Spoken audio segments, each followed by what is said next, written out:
বাঙালিদের একটা অন্যতম পর্ব, এটা বাঙালি বলা ভুল, এটা সমগ্র ভারতবর্ষের একটা অন্যতম। পশ্চিমবঙ্গে এটা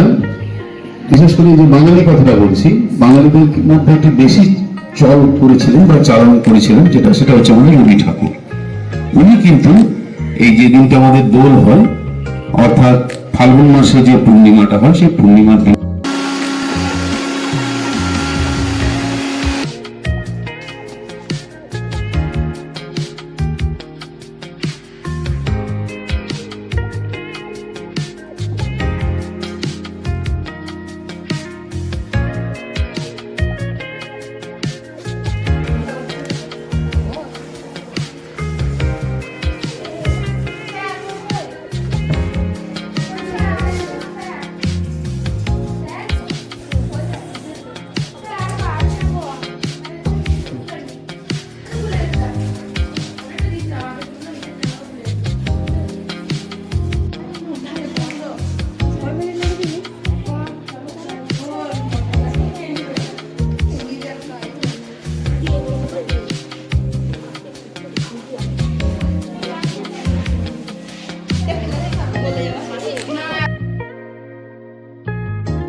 ফাগুন হাওয়ায় হাওয়ায় করেছি যে দান, তোমার হাওয়ায় হাওয়ায় করেছি যে দান, আমার আপন হারা প্রাণ আমার বাঁধন